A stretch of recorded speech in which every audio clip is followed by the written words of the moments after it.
Actually 8th है, नहीं 9th है, 9th है।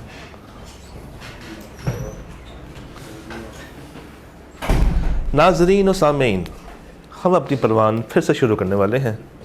कपड़े भी सेम हैं, क्लास भी सेम है और हमने अब लेक्चर भी सेम था। इन्होंने ब्रेक करवाई थी, अब हम इसको आगे कंटिन्यू करेंगे। लेक्चर नंबर गालिबन 9, यस 9। अच्छा जी, तो कल हम लोगों ने क्या पढ़ा था? आई मीन लास्ट लेक्चर में हम लोगों ने क्या कवर किया था? Percentage method. और जो असाइनमेंट है वो हम लेक्चर के दौरान यार अभी नहीं बताना था इनको, मैं जाते हुए तंग करना है इनको, जाते हुए तंग करूंगा ना इनको जी। यह सारा मजाक खराब करके चला गया बस। चलो खैर वापस आ जाए। ये मेथड क्या था परसेंटेज वाला?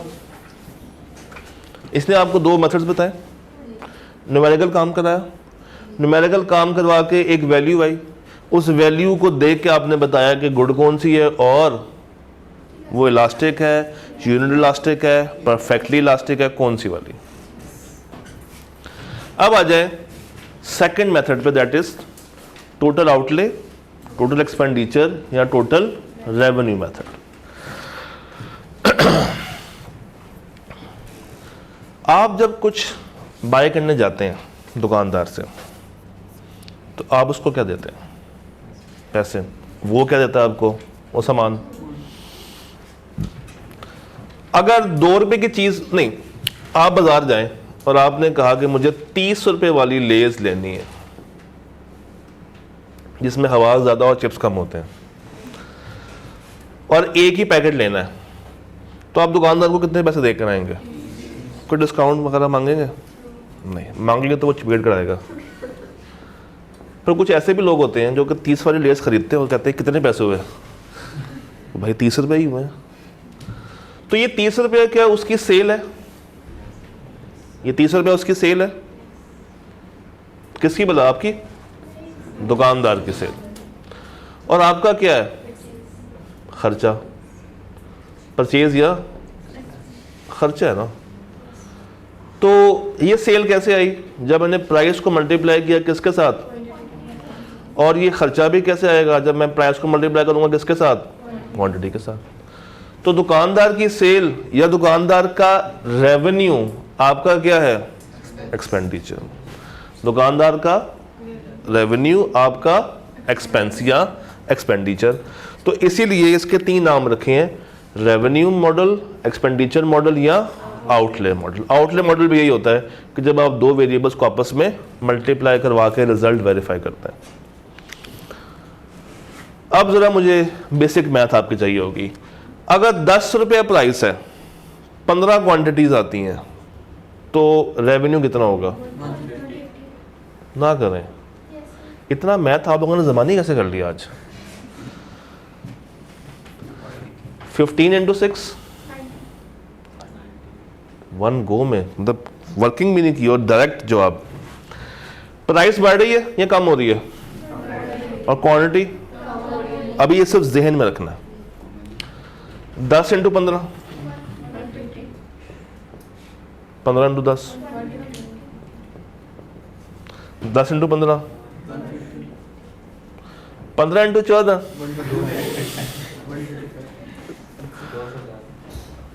15 इंटू 14, 150 और 60, 210। इसे कहते हैं झटका मैथ। 15 इंटू 10 150 और 15 इंटू 4 60, तो 150 और 60 210। शायर ने इस मेथड में क्या क्या बताया? शायर ये कहता है कि इस मेथड में ना आपने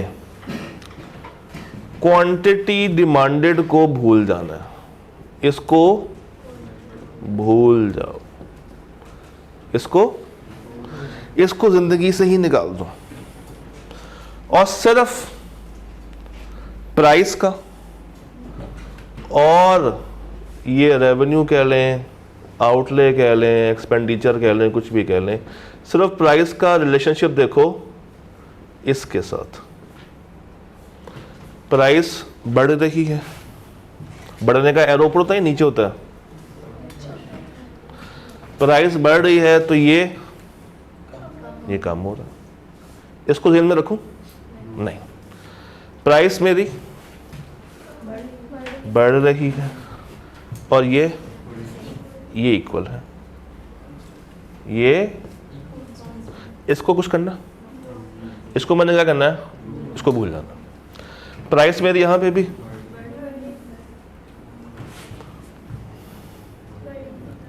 जादू नहीं हो गया कि प्राइस बढ़ने से रेवेन्यू भी बढ़ गया? ऊपर तो कम हो रहा था, फर्क कहां पर आया? ऊपर 6 था और नीचे, मगर शायद ने क्या कहा, इसको ज़हन में नहीं रखना। टोटल एक्सपेंडिचर या टोटल रेवेन्यू या टोटल आउटले मेथड ये कहता है कि प्राइस का इफेक्ट देखो रिजल्टेंट के साथ, यानी कि प्राइस इनटू क्वांटिटी के साथ। ऐसे में अगर मैं आपसे पूछूं, मुझे बताइए ये गुड, ये इलास्टिक है या इनइलास्टिक है?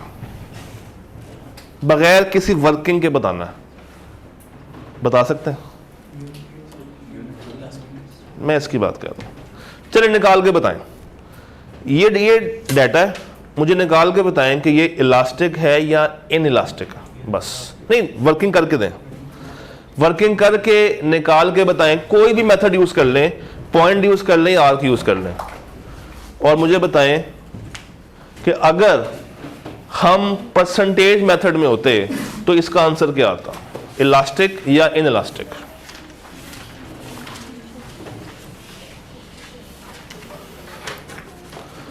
अगर हम परसेंटेज मेथड लगाएं तो हम किसको इग्नोर करेंगे? इसको, और किसको लेंगे? प्राइस को और क्वांटिटी को। उसमें क्या हो जाएगा इग्नोर? P into Q. तो बस मुझे आपने बताना है A का आंसर, B का आंसर और C का आंसर। मुझे आपने बताना है कौन सा इलास्टिक है, कौन सा इनइलास्टिक है और कौन सा यूनिट इलास्टिक है, बाय यूजिंग एनी मेथड। आप कोई भी यूज कर लें, चाहे पॉइंट यूज कर लें, चाहे आर्क यूज कर लें, आंसर एक ही आएगा। इलास्टिसिटी में वैल्यू फर्क होगी।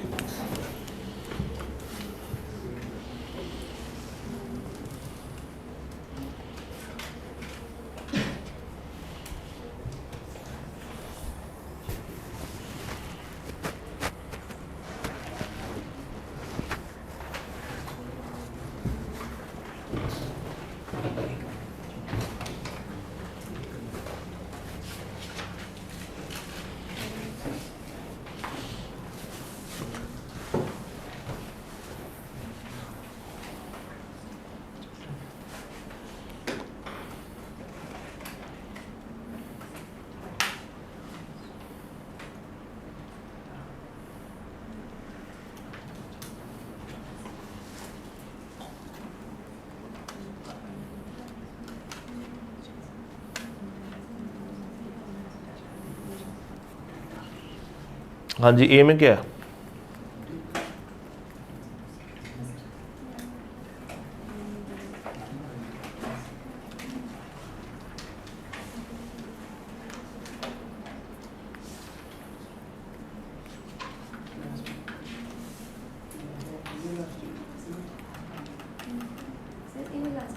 ए क्या है? ए इलास्टिक है या इनइलास्टिक है? इलास्टिक है, पक्की बात है, कोई डाउट तो नहीं है? श्योर? ए इलास्टिक है, कोई डाउट? Good, A is. और बी क्या है? Unit elastic. बी क्या है? और सी क्या है?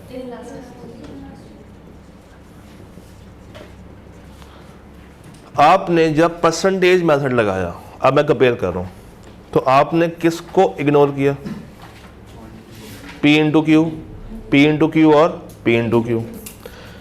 चाहे मेथड आर को या चाहे मेथड पॉइंट हो, इग्नोर कौन होगा? P into Q. मगर जब आउटले की बात करते हैं तो शायद ने क्या कहा था, किसको इग्नोर करना है? क्यू को। आप अगर चाहें ना तो विदाउट अप्लाइंग परसेंटेज मेथड सिर्फ डाटे को देख के ही बता सकते हैं कि ट्रेंड इलास्टिक है या इन इलास्टिक है। इसे कहते हैं डिस्क्रिप्टिव फॉर्म।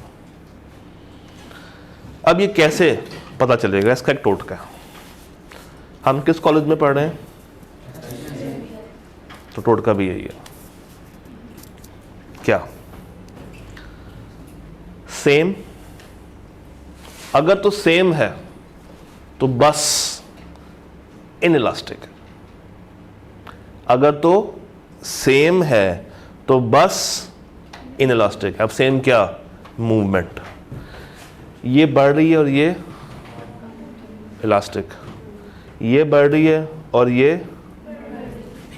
In elastic.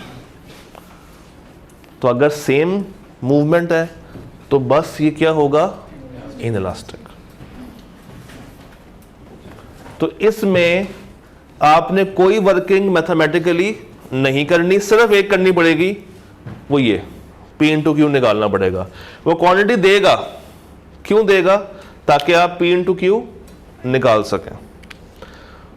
अगर टाइम नहीं है, आई कैप के पेपर में बैठे में डाटा आया हुआ है और आपको वो मेथड लगाने में भी टाइम लगने वाला है, तो आप किसकी तरफ जा सकते हैं फौरन से? इस मेथड की तरफ। उसमें वो तो नहीं लगेगा। बस आपने क्या करना होगा, मल्टीप्लाई करके इतना चेक कीजिएगा कि प्राइस और P इंटू क्यू की डायरेक्शन सेम है या नहीं। अगर सेम डायरेक्शन है तो इन इलास्टिक, और अगर डायरेक्शन उलट है तो इलास्टिक, और अगर ये कांस्टेंट है तो unit elastic.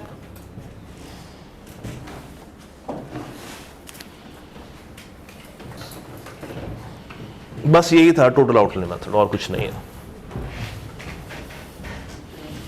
This is total outline method, जिसमें हमने कोई न्यूमेरिकल वर्किंग खास नहीं की, सिर्फ एक काम किया। क्या बोला? क्या किया?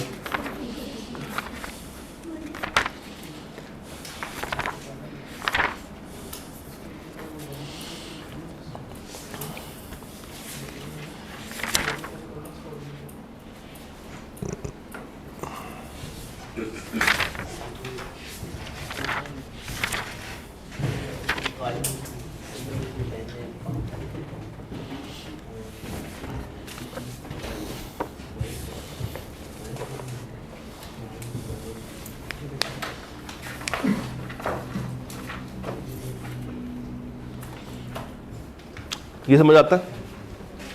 ये आ गया समझ? अब इधर आ जाए, ज्योमेट्रिक मेथड पे आ जाए। इसमें भी कोई रॉकेट साइंस नहीं है, कोई फॉर्मूला नहीं है, इसमें भी बस एक अप्रोच बना लें तो ये भी आपको समझ आ जाएगा। ज्योमेट्रिक मेथड ये कहता है कि ना मेरे पास डाटा है और ना मेरे पास कोई फिगर्स है, सिर्फ मेरे पास क्या है? एक डायग्राम है।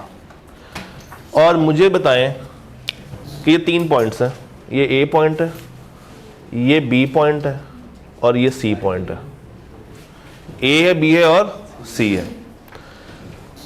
जो सेंटर में लाइन ड्रॉ हो रही होगी, जो सेंटर में डॉट आ रहा होगा, ये डॉट जो सेंटर में है, उसके ऊपर और उसके नीचे एरिया सेम होगा। अगर एक पॉइंट सेंटर में है तो उसका राइट और उसका लेफ्ट हमेशा क्या होगा? बराबर, तभी तो वो क्या है? सेंटर पॉइंट है। तो इसका मतलब है कि लोअर पार्ट, ये लोअर पार्ट है और ये अपर पार्ट है। ये कौन सा पार्ट है और ये कौन सा पार्ट है?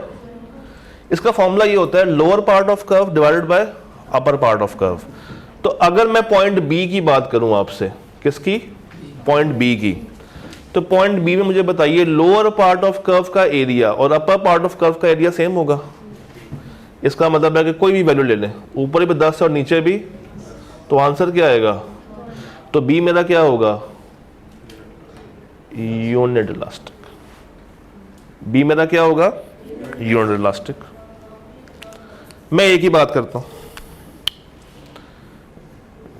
मुझे बताइए ए के केस में क्या होगा? लोअर पार्ट ज्यादा है या अपर पार्ट ज्यादा? नहीं, ये ए है। ए का अपर ज्यादा या लोअर ज्यादा? लोअर पार्ट उसका ज्यादा है और अपर पार्ट उसका कम है। तो कोई भी वैल्यू ज्यूम कर लें, अपर पार्ट को ज़्यादा रख लें 40 कर लेते हैं, लोअर पार्ट को कम करके 10 कर लेते हैं। आंसर क्या आएगा? आंसर क्या आएगा? तो पॉइंट ए क्या है? इलास्टिक। सी के बारे में बता दें, अगर मैं इसको कंपेयर करूं तो इसका लोअर क्या है? कम, और इसका अपर क्या है? ज़्यादा। तो इसी को रिवर्स कर दें, 10/40। आंसर क्या आएगा? तो ये क्या है? इनइलास्टिक। ये क्या है? ये है ज्योमेट्रिक मेथड। जब सेंटर में खड़ा हूं तो 1, ऊपर जाऊंगा तो मोर इलास्टिक, और इससे नीचे आऊंगा तो बेसिक मैथ भी तो ये होती है कि जब आप 1 से ऊपर की तरफ ट्रेवल करेंगे तो 1 में इंक्रीज आएगा या डिक्रीज आएगा? इंक्रीज आएगा। तो वो 1 से फिगर ज़्यादा की होगी या कम की होगी? ज़्यादा की होगी। तो वो क्या होगा? ज़्यादा इलास्टिक। और अगर मैं 1 से नीचे की तरफ आ रहा हूँ तो 1 से वैल्यू कम होनी शुरू हो जाएगी, तो it would be inelastic. Simple. और इसमें कोई रॉकेट साइंस नहीं है, ये इतना ही है, इतना ही है। बस एक छोटा सा पॉइंट है इसमें, और ये समझ आ गया। हम जो डिमांड कर्व लेके चलते हैं ना, हम बिल्कुल एक स्ट्रेट लाइन के तौर पे आते हैं, क्योंकि हम लोगों ने ये अज्यूम किया था कि चेंज तकरीबन बराबर की आ रही है। मगर ये डिमांड कर्व ऐसे भी हो सकता है, स्लोप की फॉर्म में भी हो सकता है। और स्लोप अगर आ रही है तो इसका मिड पॉइंट नहीं निकाला जा सकता। ये अगर आप लोगों ने मैथ पढ़ी हो तो आपको आइडिया होना चाहिए। पढ़ी किसी ने? तो इसकी स्लोप निकाल सकते हैं कर्व की? नहीं। कर्व की स्लोप निकालने के लिए हमें एक एक्स्ट्रा काम करना पड़ता है। क्या? टेंजेंट ड्रॉ करना पड़ता है। ये किसने कहा टेंजेंट? क्या? तो टेंजेंट ड्रॉ कर लेते हैं। अगर मुझे इस पॉइंट पे स्लोप निकालनी है तो मुझे यहां पे क्या ड्रॉ करना पड़ेगा? एक कुछ ऐसा टेंजेंट ड्रॉ, वो पड़ा हुआ, मैं क्या ड्रॉ करूंगा फिर? एक टेंजेंट। किसने सोचा था कि मैथ का प्रिंसिपल यहां भी काम आएगा? ये टेंजेंट है। अब जब ये टेंजेंट ड्रॉ हो गया ना, इसका मतलब है कि ये वापस से इसी पे शिफ्ट हो गया। तो ये पॉइंट बी, अगर मुझे पॉइंट ए पे निकालनी हो, यहां पे अगर मुझे फर्स्ट करंट निकालनी हो, तो इसका टेंजेंट कैसे आएगा? इसके आउटर को कट करना चाहिए।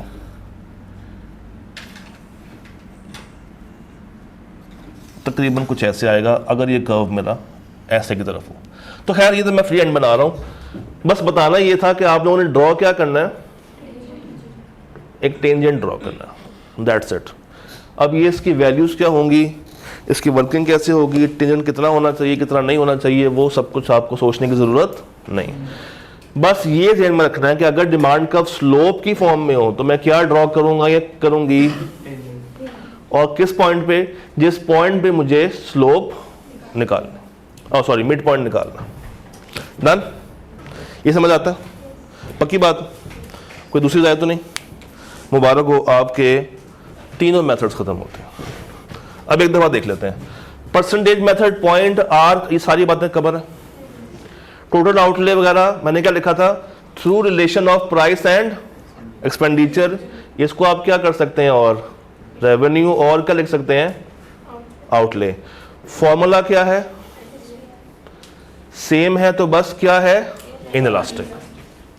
अब इधर आ जाए, geometric method through formula lower part of graph divided by upper part of graph. आखिरी बात जो मैंने बोर्ड पर लिखा हुआ, परसेंटेज मेथड पीडी भी निकालता है, वाईडी भी निकालता है, और मगर ये सिर्फ पीडी के लिए इस्तेमाल होता है। डन? अब मैं आपसे कुछ सवाल पूछूंगा। याद है हम लोगों ने छोटे होते, जब आप लोग छोटे बच्चे थे तो डिटर्मिनेंट्स सीखे थे। डिमांड के डिटर्मिनेंट्स कौन से थे? बता सकते हैं? डिमांड के डिटर्मिनेंट्स बता दें।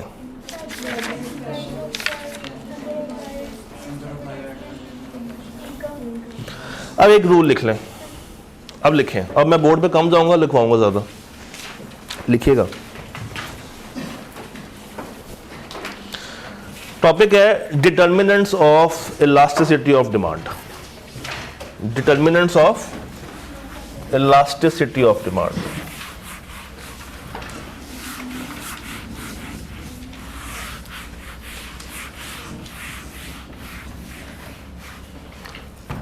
determinants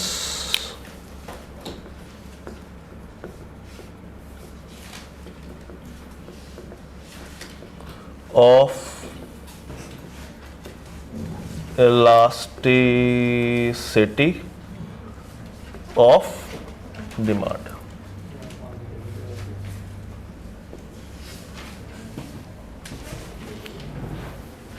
टॉपिक का नाम क्या है? Determinants of elasticity of. इसमें एक रूल ज़हन में रख लें, बस एक रूल, अगर वो ज़हन में हो तो आप उसको हर जगह पे अप्लाई कर सकते हैं। लिखिएगा। अगर अच्छा एक सेकंड, डिमांड बायर के पर्सपेक्टिव से या सेलर के? सेलर कौन कह रहा? डिमांड कौन करता है? तो सेलर कौन कह रहा है? किसने कहा था सेलर? किसने कहा था सेलर? मैं प्रिंटेड डाल देनी है। ये किसका पर्सपेक्टिव है? डिमांड। कौन कह रहा सेलर? बार बार डिमांड किसका पर्सपेक्टिव है? बायर का। अब देखिएगा, अगर कोई चीज खरीदना बहुत जरूरी है, अगर कोई चीज खरीदना क्या है? बहुत जरूरी है, तो उसकी डिमांड हमेशा इनइलास्टिक होगी। अगर कोई चीज़ ख़रीदना ज़रूरी है तो उसकी डिमांड इनइलास्टिक होगी। अगर कोई चीज़ ख़रीदना ज़रूरी है यानी कि मस्ट है, तो उसकी डिमांड क्या होगी? आप लोगों ने मस्त नहीं हो जाना, ये क्या है? मस्ट। और अगर आप उसको डेफर कर सकते हैं, बाद में ख़रीद सकते हैं और वो ज़रूरी नहीं है, तो उसकी डिमांड हमेशा क्या होगी? इलास्टिक। उसकी डिमांड हमेशा क्या होगी? इलास्टिक। अगर ये रूल जहन में है तो मैं अब आपसे सवाल पूछूंगा और आप मुझे फटाफट से जवाब दे रहे होंगे। शैल आई स्टार्ट और शैल आई नॉट? मैं बोलूं कि ना बोलूं? आपने कहना सर आप लोगों को सब बात आना बोलने से, है ना? यही कहेंगे ना, कोई बात नहीं, मैं सुन लूँगा, मगर मुझे फिर भी चाहत ये रहेगी कि आपका पेपर पास हो जाए। आप मुझे कुछ भी कह लें, कुछ कह ना दीजिएगा। अच्छा लिखिए, ये हो गया। अब मुझे ये बताइए, नेसेसिटी, ज़रूरियात ज़िंदगी की जो चीज़ें होती हैं, उसकी डिमांड इलास्टिक या इनइलास्टिक? तो लिख लें, बस 2 वर्ड्स कीजिएगा, नेसेसिटी, इनइलास्टिक। पूरी स्टेटमेंट ना लिखने बैठ जाइएगा। नेसेसिटी तो इनइलास्टिक।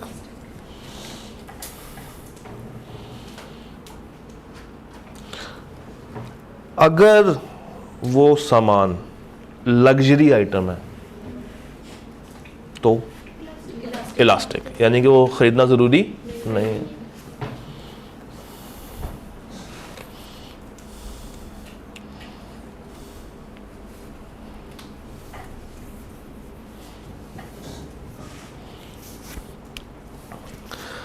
लिख लिया? मैं बाज़ार में जाता हूँ और मुझे लिप्टन ख़रीदनी है, लिप्टन दानेदार, और अगर लिप्टन के साथ मैं चाय ना बनाऊं तो मुझे मज़ा नहीं आता, मुझे वो चस नहीं आती। तो उस लिप्टन को ख़रीदने की डिमांड इलास्टिक हुई या इनइलास्टिक हुई? ख़रीदना मेरे लिए क्या है, ज़रूरी है, उसके बगैर मुझे मज़ा, तो उसकी डिमांड क्या होगी, इनइलास्टिक। यानी कि अगर आप ब्रांड लॉयल हैं, अगर आप क्या हैं, ब्रांड लॉयल हैं, तो हमेशा क्या होंगे आप, इनइलास्टिक। आपकी डिमांड हमेशा क्या होगी, इनइलास्टिक। अगर आप ब्रांड लॉयल हैं तो आपकी डिमांड हमेशा क्या होगी। इसको कोई एक्सप्लेन कर सकता है? इनइलास्टिक क्या था, किस में चेंज ज़्यादा, किस में चेंज कम? इनइलास्टिक क्या था? इनइलास्टिक में प्राइस में अगर चेंज ज़्यादा भी हो तो क्वांटिटी डिमांडेड में चेंज क्या होता है, कम। तो अगर लिप्टन की प्राइस बढ़ा भी दें तो लिप्टन मेरे लिए क्या है, खरीदना ज़रूरी। तो प्राइस के बढ़ने से मेरी डिमांड पे इफेक्ट तो आएगा मगर कम आएगा, तो वो गुड मेरे लिए क्या बन जाएगी, इनइलास्टिक, क्योंकि मेरे लिए वो ख़रीदना क्या है, ज़रूरी है। Same goes with necessity. रोटी 5 रुपये की हो, 10 रुपये की हो, 20 रुपये की हो या 30 रुपये की हो जाए, आवाम खाने से बाज आएगी? फ़र्क क्या आएगा, जहाँ पहले 4 खाती थी 3 खानी शुरू कर देगी, 2 खा लेगी, 1 खा लेगी, मगर खाएगी ज़रूर। तो रोटी खाना मेरे लिए क्या है, इनइलास्टिक। आगे लिखें, मुझे ये बताएं, अगर 2 गुड्स आपस में सब्स्टिट्यूट नहीं है तो क्या होंगे, इलास्टिक या इनइलास्टिक? या चले मैं आसान कर देता हूं, मार्केट में उस गुड का सब्स्टिट्यूट मेरे नज़दीक नहीं है, तो इलास्टिक या इनइलास्टिक? ये वही मिसाल आ गई लिप्टन वाली, क्योंकि मेरे लिए ख़रीदना क्या थी, मस्ट, और मैं उसके बगैर चाय नहीं पीऊँगा।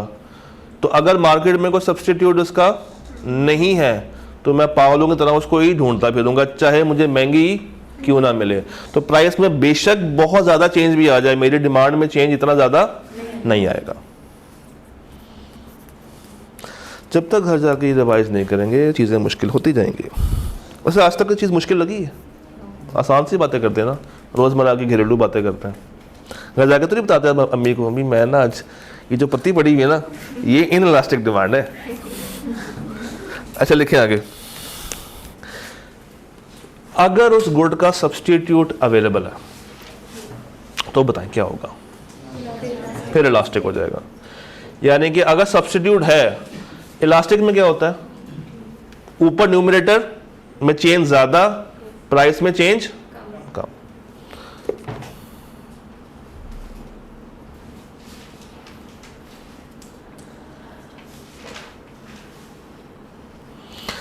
ये हो गया।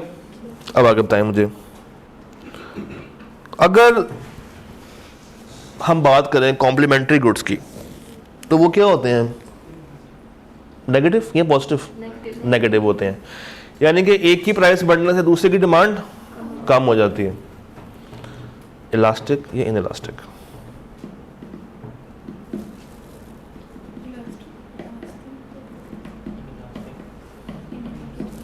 रूल वो ज़हन में रखेगा, ख़रीदना मस्ट है या नहीं है। उस रूल को ज़हन में रखेंगे तो कहानी सिंपल रहेगी।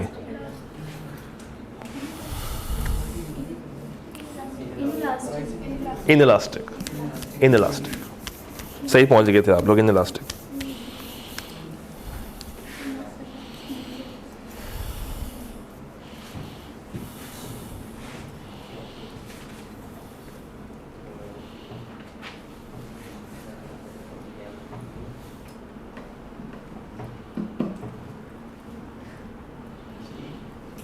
अच्छा ये बताइए, आप गए शॉपिंग करने के लिए किसी अच्छे स्टोर में, वहाँ पे आपको नमक की थैली मिली।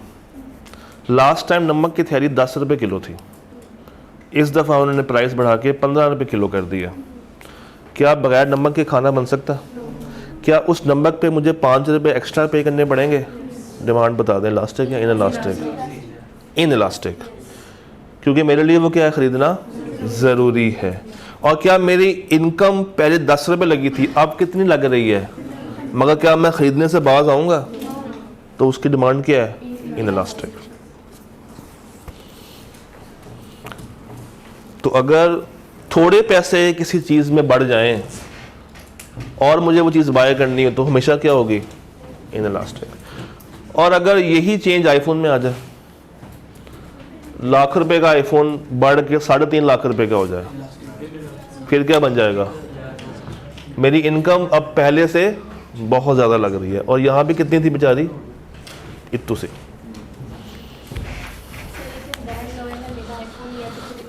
हाँ, वो अलग एरिया है। अभी हम इनकम के पर्सपेक्टिव से बात कर रहे हैं। आप कुछ और कर लें, आप सोचेंगे वो ब्रांड लॉयल नहीं है, मगर उसने दोस्तों की देखा देखी में फ़ोन लेना, ऐसे लोग भी तो होते हैं।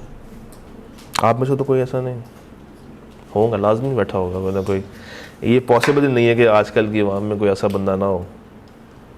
है कोई नहीं। अच्छा चलें, डिमांड की आखिरी बात, फिर हम ये लेक्चर को क्लोज करेंगे और आगे चलेंगे सप्लाई की तरफ। अगर डिमांड समझ आ गया ना तो supply with in 10 minutes clear हो जाएगा। आज की बिल्कुल आखिरी बात, मैंने शादी पे जाना है और कार्ड पे लिखा हुआ है कि 9:15 बजे खाना खुल जाएगा। मेरे घर से शादी हॉल तक का सफ़र है 20 मिनट का और टाइम हो रहा है 9 बज गए। जब तक मैं पहुंचूंगा खाना खुल चुका होगा, अच्छी अच्छी बोटियां जा चुकी होंगी और जाके मैं वो पैसे पूरे नहीं कर पाऊंगा। मुझे ये बताइए, अगर मैंने रिक्शे वाले को बुलाया और उससे कहा कि यार शादी हॉल तक जाना है, उसने कहा सर 400 रुपये लूँगा। मैंने कहा 200 रुपये में तो सारे चले जाते हैं। उसने कहा नहीं सर, 400 रुपये से 1 रुपया भी कम नहीं होगा। टाइम पीरियड मेरे लिए अहम है अभी या नहीं? एमरजेंसी सिचुएशन है या नहीं है? शादी में पहुंचना मेरे लिए ज़रूरी है या नहीं? शादी में पहुंच के शादी का खाना खाना ज़रूरी है या नहीं? टाइम लिमिटेड सा है मेरे पास, ज़्यादा टाइम। सिचुएशन एमरजेंसी की है। इलास्टिक या इनइलास्टिक? इनइलास्टिक। और अगर वही रिक्शे वाला हो, अगला दिन हो और मैं उसको 8:15 बजे कह रहा हूँ कि मुझे शादी हॉल में छोड़ के आओ, और उस वक्त अगर वो मेरे से 400 रुपया मांग ले, तो क्या मैं दूसरा रिक्शा करवाने को तैयार हो जाऊँगा? तीसरा करवाने को तैयार हो जाऊँगा? तब मेरे लिए कोई एमरजेंसी, तो उस वक्त इलास्टिक। यानी कि लिख लें, अगर तो शॉर्ट टाइम है, अगर तो शॉर्ट टाइम है तो it would be inelastic.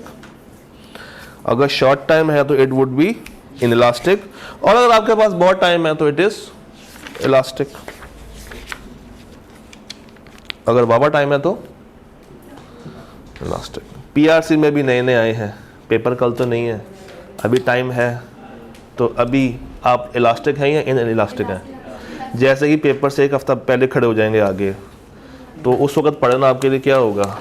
Inelastic. बस ये ज़हन में रखिएगा। तो ये टाइम पीरियड के मुताबिक मैंने आपको बताया। ठीक है जी, तो यहाँ पे हमारा डिमांड 100% ख़त्म होता है। नेक्स्ट आपसे मुलाकात करेंगे सप्लाई के अंदर। तब तक के लिए अल्लाह हाफ़िज़।